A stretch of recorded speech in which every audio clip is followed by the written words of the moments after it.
¿Qué nos hace humanos? ¿De dónde venimos?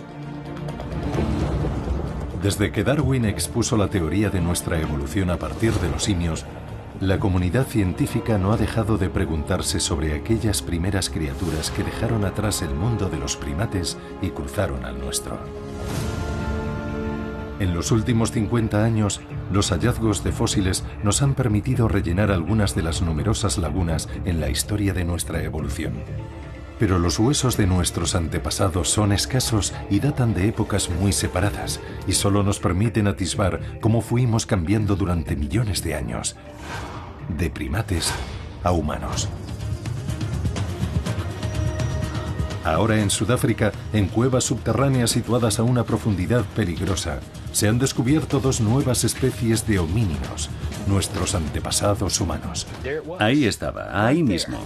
Uno de los homínidos más espectaculares que se han descubierto yacía en el suelo de una cueva. Y no eran simplemente unos cuantos fragmentos de hueso. Están por todas partes. Aquí hay miles. Es increíble cuántos huesos están saliendo. ¡Qué maravilla! Lo primero que me vino a la cabeza fue esa anécdota de Howard Carter, cuando abrió la tumba de Tutankamón. Cuando Lord Carnarvon, que estaba al fondo, le preguntó ¿qué ves? Y Carter le respondió, cosas maravillosas. Esto hay que celebrarlo. Sí. Hemos encontrado una criatura excepcional y absolutamente inesperada. Estos huesos podrían al fin delimitar nuestro pasado. ¿Qué nos contarán acerca de cómo nos hicimos humanos? Una nueva luz alumbra la cuna de la humanidad.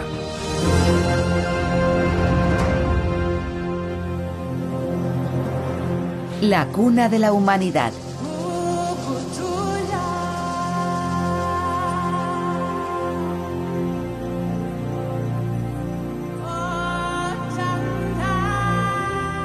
Las altas llanuras que se extienden al noroeste de Johannesburgo reciben el nombre de la cuna de la humanidad. En las décadas de 1930 y 1940, los yacimientos de fósiles descubiertos aquí nos permitieron vislumbrar a nuestros antepasados más antiguos. Luego, durante décadas, los descubrimientos parecieron haberse agotado. Pero ahora de las profundas cuevas de la cuna de la humanidad surgen dos nuevos descubrimientos que podrían redefinir lo que sabemos de nuestro pasado reciente. ¿Qué es? Tiene dientes. No hay cientos, sino miles de huesos. Jamás había soñado que podía existir nada parecido a la riqueza de este yacimiento. Huesos que podrían dar luz a un periodo de 1 millón de años de nuestra evolución que ha sido un misterio durante mucho tiempo. Hay un gran vacío en el registro de fósiles, apenas unos fragmentos. El registro fósil apunta a que en ese gran vacío se sitúa la cuna de la humanidad. El nacimiento del género Homo. Es tal vez el episodio menos conocido y más importante de nuestra evolución. Antes era el mundo de los australopitecos, criaturas de aspecto simiesco con un cerebro minúsculo. Lucy es el rostro publicitario de los australopitecinos. Caminaba erguida, pero pertenecía al mundo de los simios. Si pudiera ver a un australopiteco al fondo de un campo de fútbol, llamaría al zoo y les diría, oigan, se ha escapado un simio. Un australopiteco es una especie de simio bípedo. Si retrocediéramos en el tiempo, veríamos a unos animales que se ponían de pie y caminaban como nosotros, aunque tendrían el cuerpo más pequeño. Y también el cerebro, así que tendrían la cabeza más pequeña y tendrían la mandíbula y los dientes grandes. El registro fósil parece indicar que en algún punto que se remonta entre 2 y 3 millones de años atrás, estos australopitecinos evolucionaron para transformarse en la primera especie humana reconocible, el Homo erectus. Tenían un gran cerebro y la cara pequeña y adaptaciones para usar herramientas. Si viéramos a un Homo erectus al otro extremo de un campo de fútbol, probablemente llamaríamos a la policía y diríamos, oigan, aquí hay un hombre salvaje. Necesita que le pongan algo de ropa. El mayor misterio al que se enfrenta la paleoantropología es tratar de entender cómo, cuándo y dónde tuvo lugar la transición del australopiteco al Homo. Durante años la única especie que rellenaba ese vacío era una criatura llamada Homo habilis. Pero se han encontrado tan pocos restos suyos que los orígenes del género Homo han seguido siendo un enigma hasta ahora. En agosto de 2013, el sudafricano Pedro Boshoff estaba sin trabajo. Había sido soldado, buscador de oro, aventurero y hasta estudiante de los orígenes humanos. En ese momento quería ganarse un sueldo haciendo lo que más le gustaba: rastrear fósiles. A finales de agosto me puse en contacto con el profesor Lieberger para preguntarle si cabía la posibilidad de asignarme un puesto en la facultad para trabajar con él. Pedro Boshoff vino a mi despacho y me dijo: oye, necesito trabajar. Y estoy tan convencido como tú de que ahí afuera hay más. El paleoantropólogo Lieberger había empezado a explorar la zona de Sudáfrica conocida como la cuna de la humanidad a principios de la década de los 90. Tras 18 años de búsqueda, no había encontrado más que unos cuantos fósiles aislados, algo bastante habitual en el campo de la paleoantropología. Estos primeros fósiles humanos son los objetos más raros y más buscados del planeta. En paleoantropología nos hallamos en uno de esos campos nuevos, donde seguramente haya más científicos que objetos de estudio. La inmensa mayoría de la gente que se dedica a lo mismo que yo nunca encontrará un solo fragmento de uno de estos primeros humanos. Hacía 20 años que conocí a Pedro y le dije: ve y contrata a tus colegas de espeleología. Busca bajo el suelo y a ver si encuentras algo. En líneas generales, quería que me internara en la zona de la cuna de la humanidad para intentar localizar fósiles. Y entonces pensé en la cueva. Formo parte de una sociedad de espeleología y llevo años explorando esta zona. Y allí conocí a Rick y Steven.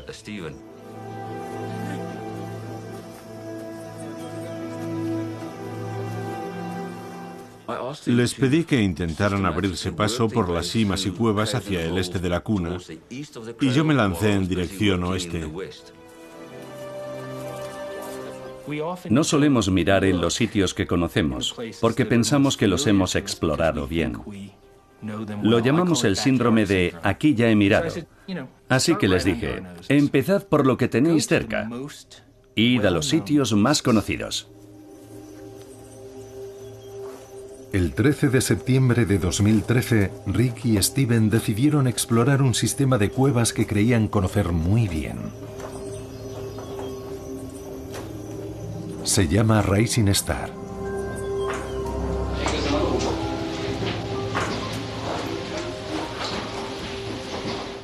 Es una cueva asombrosa. Tiene un poco de todo: pasos estrechísimos, fuertes subidas, formaciones preciosas. Quería enseñarle a Rick una gran elevación de la cueva llamada Lomo de Dragón. La escalamos.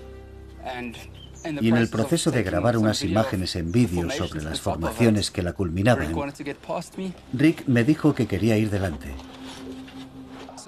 Así que me metí en un pequeño intersticio para que Rick pudiera pasar arrastrándose por encima. Solo iba a despejarle el paso, pero al meterme ahí, observé que el hueco continuaba hacia abajo. Ya metido en la grieta, Steven comprobó que no había nada bajo sus pies. Cada vez que bajaba un poco, aquello seguía un poco más y luego otro poco más abajo. El hueco es tan estrecho que tu cuerpo no puede deslizarse y te sientes atrapado. Mis piernas quedaron colgando en este último tramo. No notaba nada debajo. Y la única manera de descender es descolgarte todo lo que puedas hasta quedar con los brazos completamente estirados. Y entonces empiezas a notar algunas rocas que ya te permiten apoyar los pies.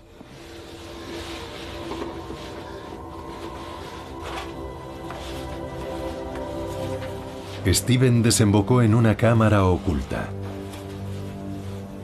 Llamó a Rick para que se reuniera con él allí abajo. Sobre sus cabezas podían ver gigantescas formaciones rocosas, pero el verdadero descubrimiento estaba debajo de sus pies. El suelo de la cueva estaba cubierto de huesos pequeños. Al principio vimos que allí había un hueso. Nos fijamos un poco más y encontramos otro. Vimos unos dientes en las piedras y supimos que habíamos encontrado algo. Y había un cráneo en el suelo. Y luego, una de las piezas más interesantes era una mandíbula que conservaba 4 dientes. Rick y Steven hicieron fotografías y decidieron enseñárselas a Pedro. Nunca olvidaré cuando vino a mí con sus fotos. Las pone en el ordenador y lo primero que veo es esa mandíbula con los dientes y me doy cuenta de que es un hominino. Llamé enseguida al profesor Berger. No respondía al teléfono, así que decidimos coger el coche e ir a su casa. Estábamos muy nerviosos, claro. Sí, eran las 9:30. Ya había anochecido, pero noté la emoción en su voz. Abrieron el ordenador y de pronto vi algo que nunca imaginé que podría ver alguna vez en la pantalla de un ordenador. Era una mandíbula de lo que claramente era un primer homínido. Los dientes estaban perfectos. En la siguiente fotografía se veía un cráneo. Se podían distinguir sus contornos. Había huesos por todas partes. Los fotografiaron todos. Por lo que podía ver en las imágenes, eran de un homínido. Yo estaba medio en shock. Porque para mí todo sucedió como si fuera un accidente de coche. Lo veía todo en blanco y negro y no oía nada.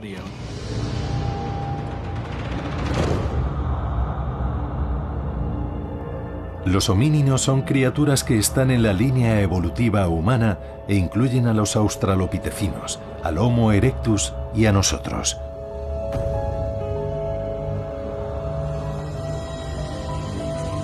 Una vez superada la impresión del principio, Lee se puso rápidamente a dilucidar qué clase de homínido podría ser.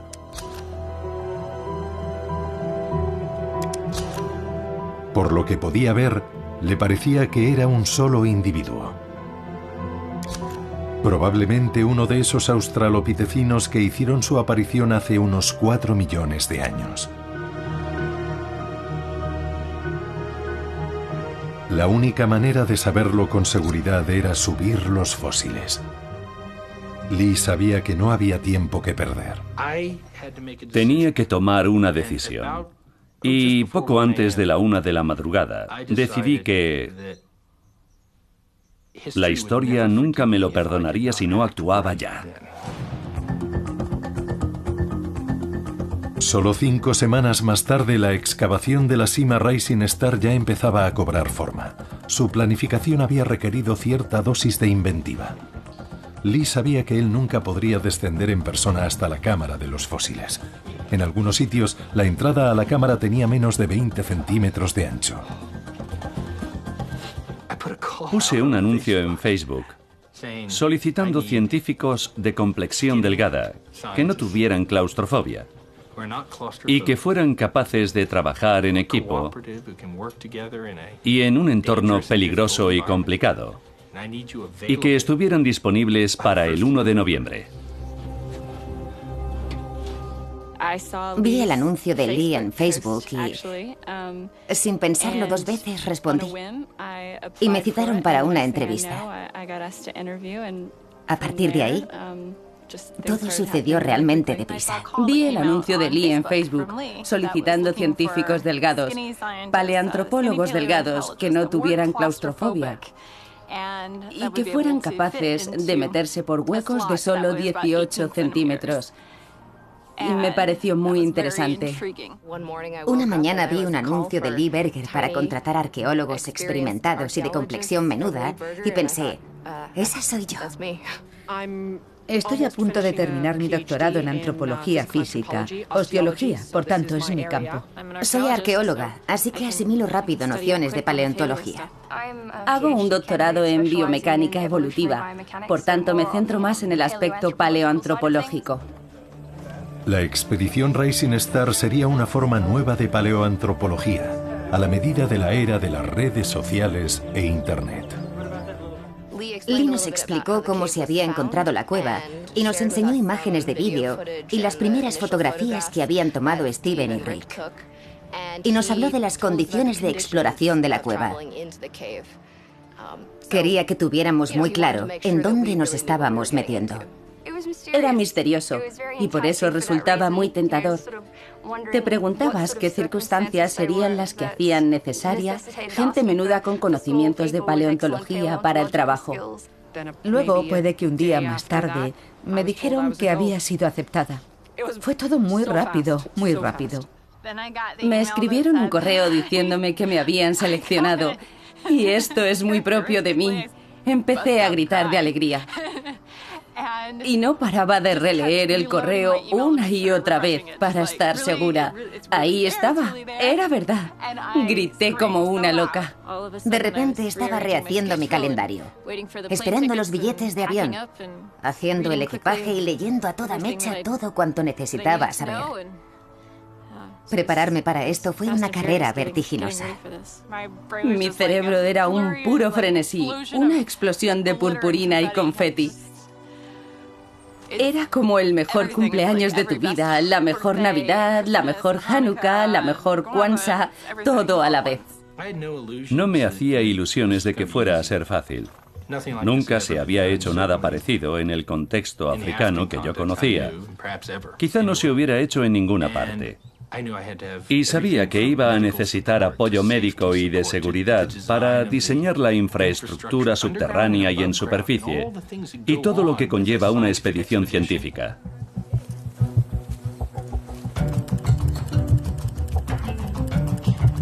Vamos a coger una bolsa.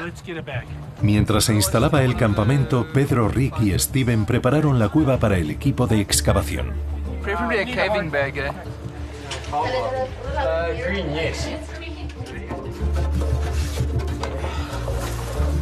Se colocaron cuerdas de seguridad, luces, cables y cámaras.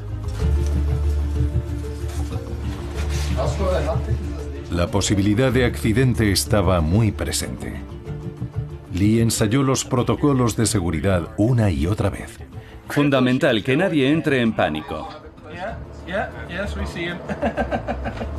Se instaló un puesto de control desde el que podían verse virtualmente todas las zonas de la cueva.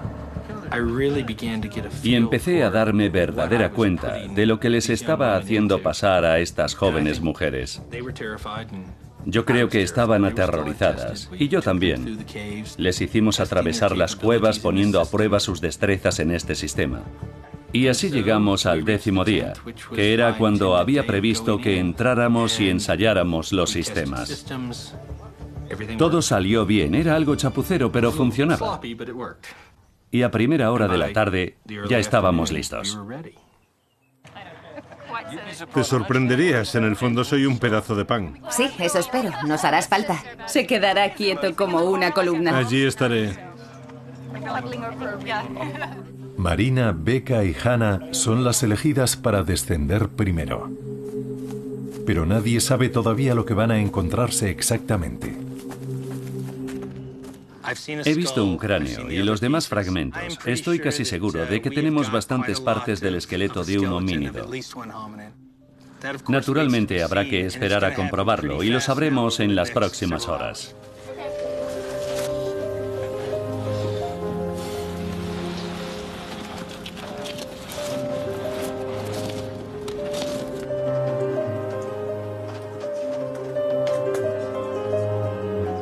Mientras son observadas con nerviosismo por Lee y el resto del equipo desde el puesto de mando, Marina, Becca y Hannah se adentran más y más en la cima.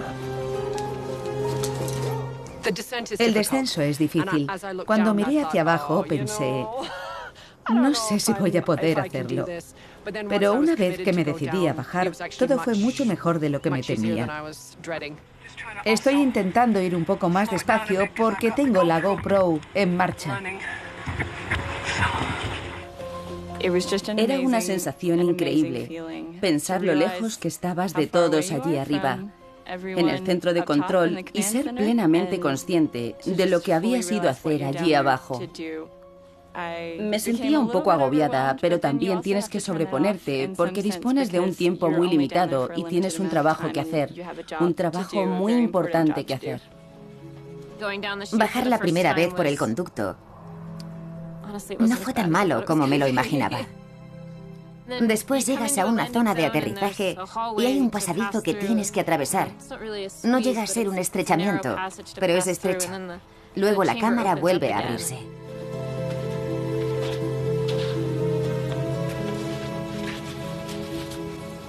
Aquí está la entrada a la cueva. Empiezas a descender por una sima vertical bastante estrecha y algunos túneles. Desciendes hasta esta zona de aquí. Esto es lo que llamamos el arrastramiento de Superman. Un pasadizo estrecho, por el que tienes que rezar unos 3 metros. Luego pasas a otra cámara. Esto es lo que llamamos el lomo del dragón, que es una empinada cresta con unos 4 o 5 metros de caída a cada lado. Llegas hasta la cima del lomo del dragón y ya estás arriba del conducto, que es otra especie de acceso a un túnel, y desde ahí inicias los 12 metros de descenso a la cámara. Marina es la primera en entrar en la cámara. Sentía cierta inquietud, he de confesar, y muchísima emoción al ser la primera que entraba en la cueva. Para empezar, la cueva es preciosa, geológicamente hablando. Después, si miras hacia abajo, te encuentras con un mar de huesos. Y es evidente que no son huesos normales. Sí, era asombrosa. Increíble. Entonces las vi entrar en la cámara. Ajustamos la configuración de las cámaras y veía sus pies moviéndose. Era surrealista. Va con cuidado. Ya veo. Fantástico. Allá vamos. Están marcando el cráneo. Puedes ver el cráneo aquí. Ahora está marcando la mandíbula. Y entonces arrancó el proceso de hacer ciencia. Pondremos el marcador número 1 junto a la mandíbula y ahí nos centraremos. ¿Vale? Fenomenal. Bien, gracias. Adiós. Sí, ahí está perfecto. Vale, empieza a escanear. Bien, escanea. La primera incursión en la cámara de los fósiles solo dura unas horas. Tiempo de sobra para empezar a escanear y marcar fragmentos óseos. Vale. Aquí nos paramos. Bien. ¿Qué tal ha salido? Veamos. Ya lo está mapeando. Por fin llega el momento de subir el primero de los valiosos fósiles, la mandíbula. Arriba. Ahí viene. Sí, sí. Veo lo que parece una mandíbula ahí en el medio. A la derecha. Tiene un aspecto magnífico.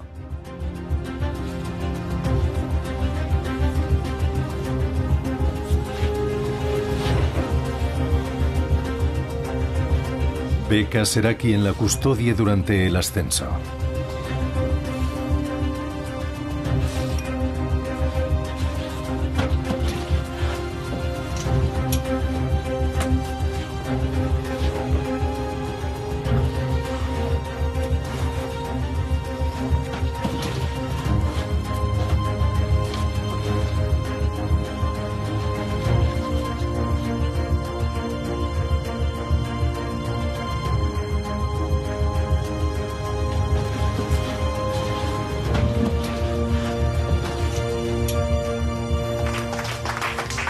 ¡Bravo!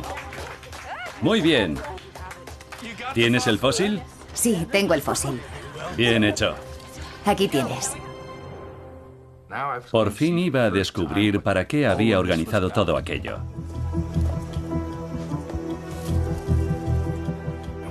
Cuando abrieron aquella cajita y desenvolvimos lo que contenía, todas las grandes hipótesis que teníamos se desvanecieron de golpe. Volaron. De pronto no sabíamos lo que teníamos.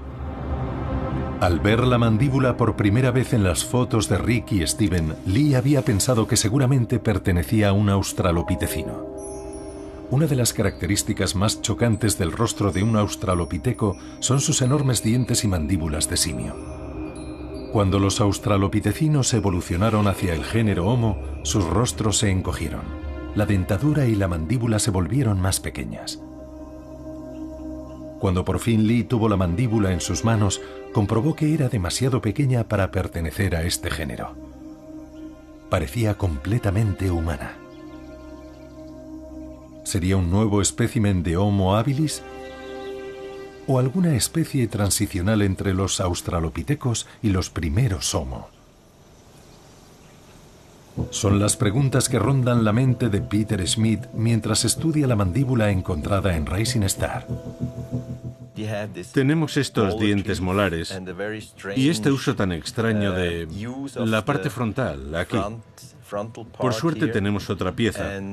Así que con estas dos piezas tenemos media mandíbula completa. Y ahora ya podemos proyectar la imagen reflejada y tener una especie de perfil. Ahora Peter ya puede compararla con la mandíbula de un Homo habilis. Voy a quitarle esto y así se ve mejor. Esta es la arcada dentaria del Homo habilis. Veis que estos dientes también son enormes, pero la arcada dentaria está recta y aquí hay un saliente muy pronunciado. La mandíbula de Rising Star está claramente más curvada. No es de Homo habilis ni de australopitecino. Esto es pura confusión. No sabemos qué pensar. Vemos que hay que desechar todas las nociones que tenemos. No podemos analizar esto pensando que va a encajar en este grupo o en este otro. Tenemos que empezar literalmente desde la nada. El equipo confía en que a medida que vayan saliendo más fósiles de la cueva, la confusión se irá disipando. Hay razones para ser optimistas. Con cada descenso surgen más huesos. Probablemente solo habían pasado unas 2 horas cuando comprendimos que además no era un solo esqueleto. Otro fémur. Si no recuerdo mal, fue cuando apareció un segundo fémur del mismo lado del cuerpo. Dado que nunca ha existido un homínido de 3 piernas, dedujimos que había 2, y luego que había 3. Y para el segundo día ya eran 4. Entonces supimos que habíamos dado con algo muy especial. Bien, buena suerte, Becca. Estamos impacientes. Llevas algo que estamos deseando ver. Cada vez que los científicos retiraban un hueso de la cueva, aparecía otro debajo. Están por todas partes. Hay huesos esparcidos por todo el lugar.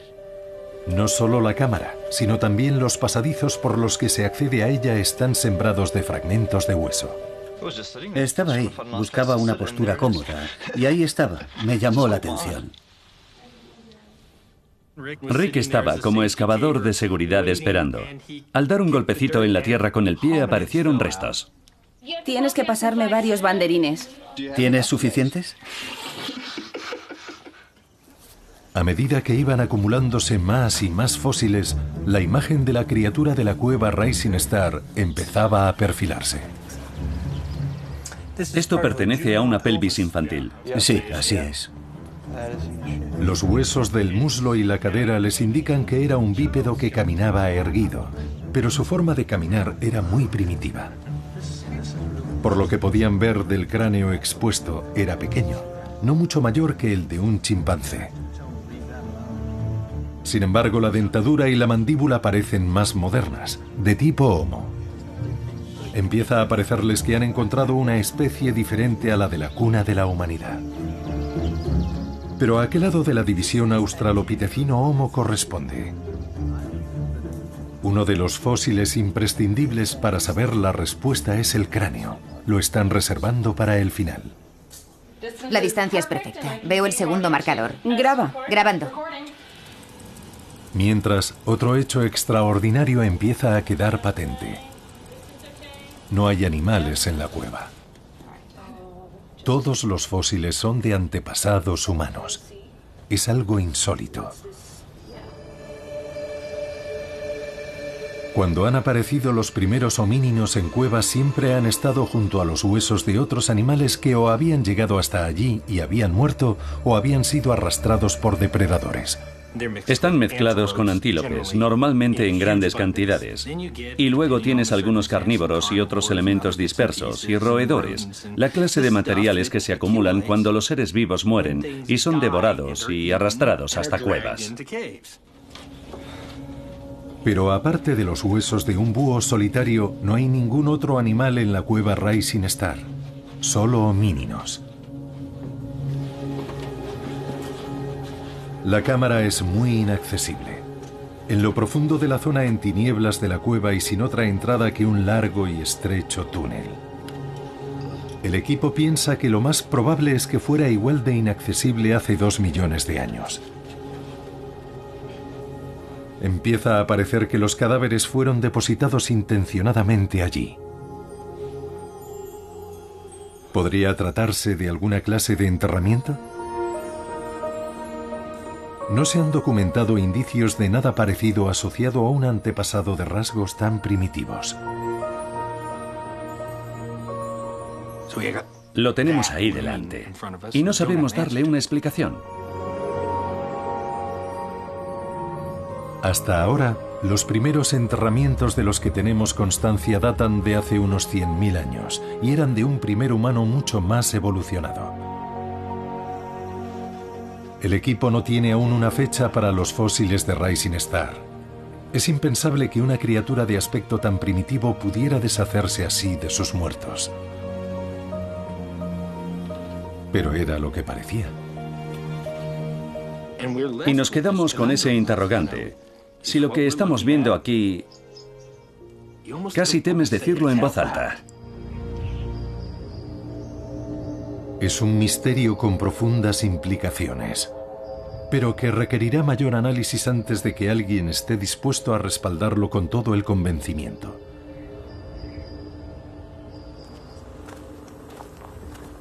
La excavación se acerca ya a su tercera y última semana.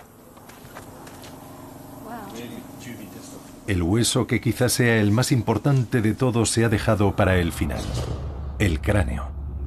Su forma y el tamaño de los arcos superciliares serán fundamentales para determinar si la criatura de Rising Star es australopithecina u homo, humana. Vamos a entrar ahí y a sacar ese cráneo. Queremos sacarlo porque puede decirnos muchas cosas. Su capacidad craneal, para hacernos una idea de la forma del cráneo. Si tiene la forma del australopithecino, contraído en la parte frontal, o es redondeado como un cráneo humano. Es frágil. Es un fragmento de hueso fino y podría romperse. Y hay que sacarlo para ver lo que hay debajo. Había mucha tensión acumulada y la extracción resultó mucho más difícil de lo que esperábamos. A por ellos, buena suerte, buena captura. Gracias.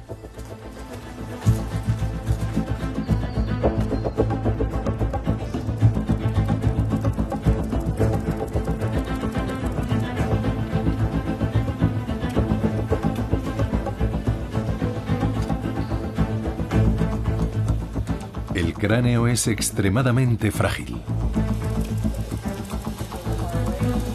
El equipo escanea con cuidado la zona inmediata a él.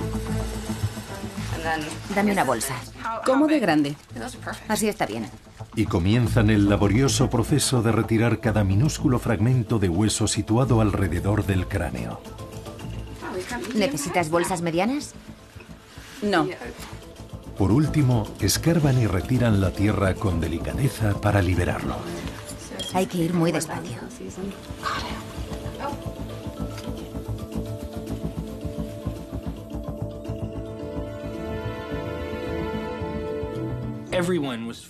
Todo el mundo sentía esos puntos de tensión en torno a la limpieza del cráneo cuando vimos que su salida era inminente.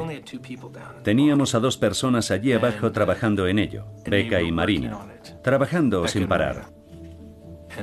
Llegó un momento en que les pedimos que salieran, Pero ellas no querían, porque sabían que estaban a punto de lograr la extracción.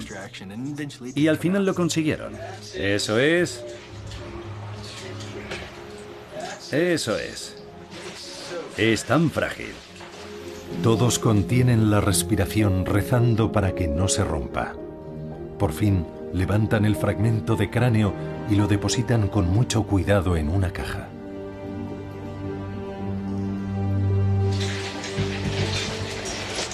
Eso es.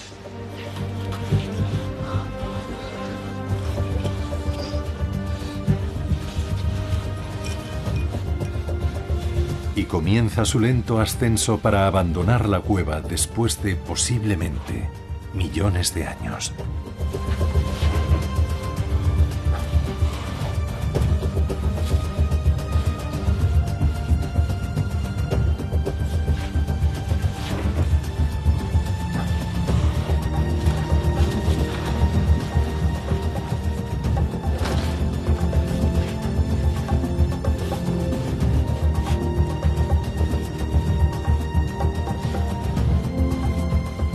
Está sujetando la caja. Sí, pero no puede hacerlo así. Tendrá que ir con más cuidado. Sí, eso es. ¡Bien! Ahí está, muy bien.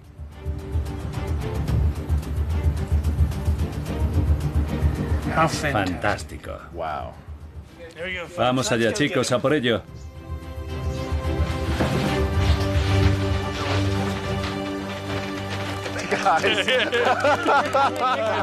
Bien hecho. Ha costado un poco. Estábamos exultantes. No había caras aburridas. Nadie contenía la emoción del momento.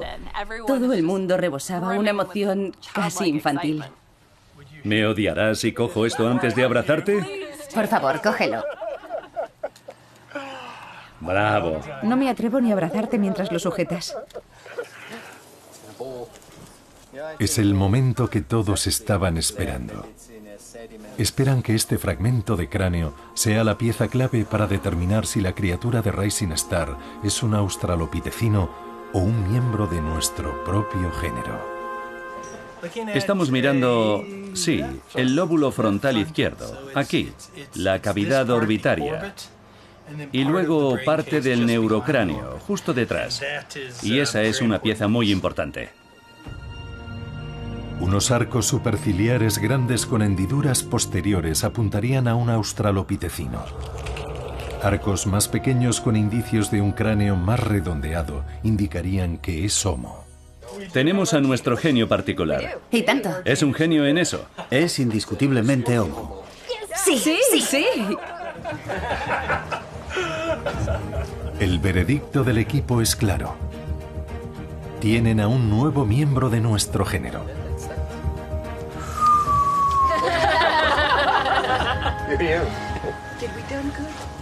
Mira los arcos.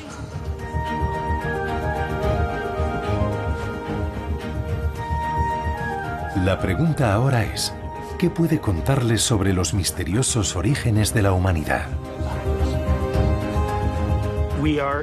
Estamos seguros de que esto pertenece al género Homo, nuestro género, y que es una nueva especie. Y en ese punto nos encontramos ahora.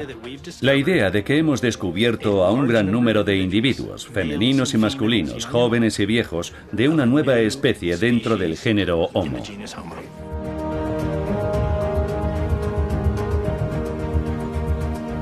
En la fase siguiente tendrán que agrupar y analizar todos los demás restos fósiles.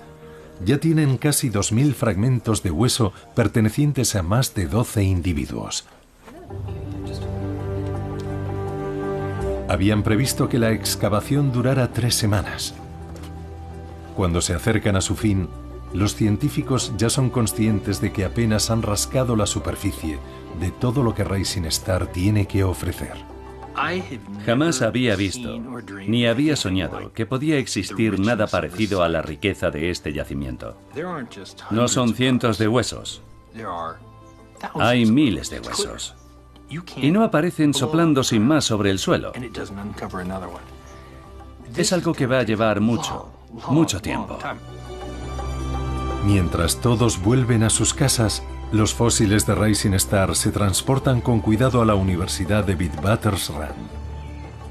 En un simposio celebrado a los 6 meses de la excavación, los investigadores se reúnen para realizar un análisis intensivo del material fósil. Aquí están en la fase analítica, en la fase de diagnóstico.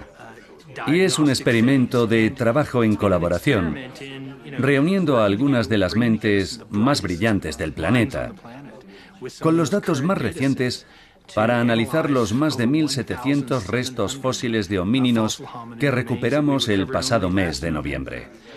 Y ha sido fantástico poder observar esta corriente constante de energía científica. Casi se puede sentir en esta sala.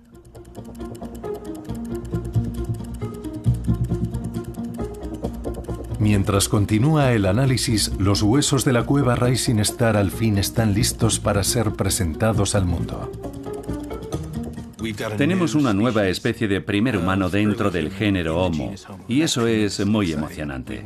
Nunca habíamos conseguido una cantidad significativa de restos de ese periodo entre los australopitecinos tardíos y los primeros miembros de nuestro género. Y ahora sí que tenemos en cantidad. Para los miembros del equipo, los fósiles apuntan a una criatura diferente a todo lo que habíamos encontrado hasta ahora. Tenemos unos seres de apariencia humana en sus pies, en sus manos, en sus dientes. Todo lo que interactúa directamente con el entorno es Homo. Y todo lo que es básico, como el tronco, la columna vertebral, el cerebro, esos elementos son más primitivos. Es como si la evolución se desarrollara de fuera a adentro. Hemos llamado a la especie Homo naledi. Naledi significa estrella en sesoto y la cámara de donde provienen los fósiles, que aún tiene fósiles por descubrir, la llamamos cámara di Naledi o la cámara de las estrellas. El Homo naledi es un extraño mosaico, mezcla de simio y humano, con el cerebro y el cuerpo pequeños, los brazos semejantes a los del chimpancé, pero con manos y dientes humanos, cejas pequeñas y largas piernas. Probablemente recorría largas distancias caminando. Naledi es toda una sorpresa en muchos aspectos. Tiene un cerebro muy pequeño, un cerebro que es prácticamente un tercio del tamaño de un cerebro humano moderno. Sin embargo, cuando examinas la forma del cráneo, la dentición, las piernas y en particular los pies e incluso las manos, es evidente que pertenece a nuestro género. Aquí hay seres en la cúspide de convertirse en humanos, pero todavía muy cercanos al mundo australopitecino.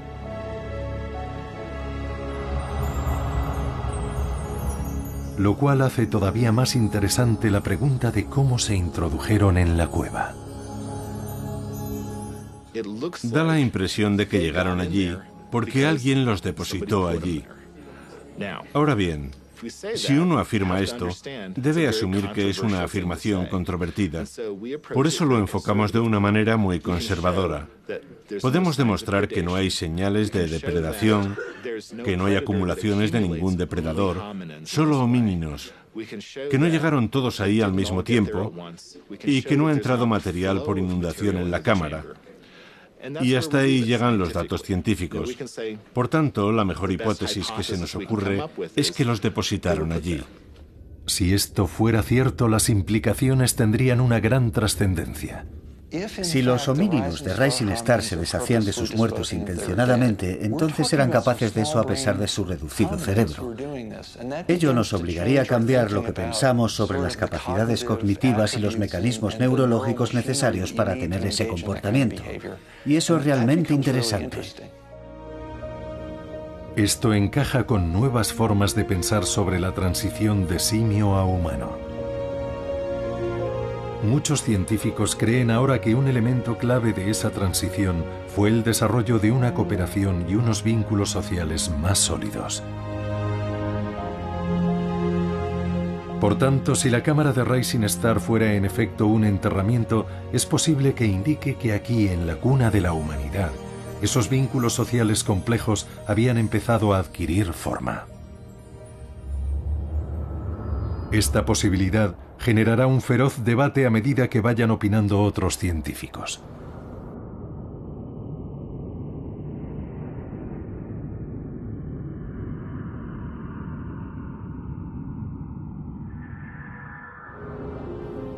Es perfectamente lógico pensar en la evolución humana como una especie de árbol genealógico de épocas remotas.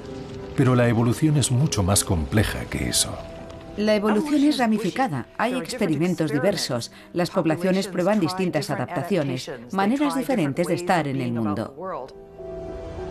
Los paleoantropólogos hablan del carácter ramificado de la evolución humana como una metáfora de las múltiples clases de primeros homínidos y la dificultad de saber de cuál procedemos. Pero incluso esa metáfora podría no reflejar cabalmente cómo funciona la evolución. La naturaleza es confusa, es complicada. La naturaleza no respeta nuestro deseo de poner los fósiles bien ordenados en los cajones y de clasificar especies perfectamente diferenciadas. Los fósiles de Rising Star presentan un mosaico de rasgos de Australopithecino y Homo. Parecen indicar que en la cuna de la humanidad hubo múltiples experimentos evolutivos con simios de cuerpo pequeño y cerebro pequeño que caminaban erguidos.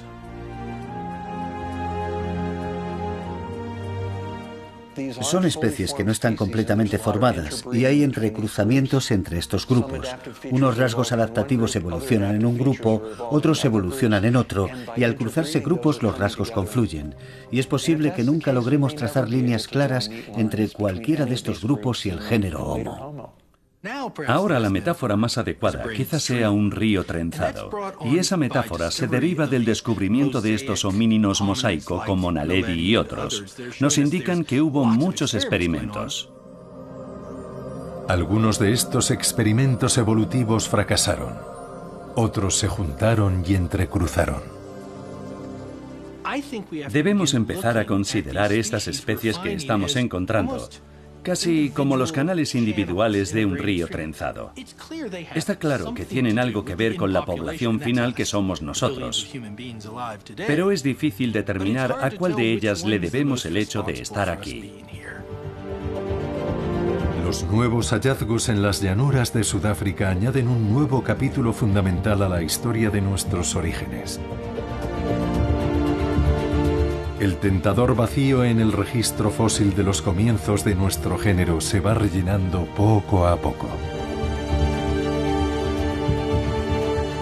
Por fin se hace la luz en la cuna de la humanidad.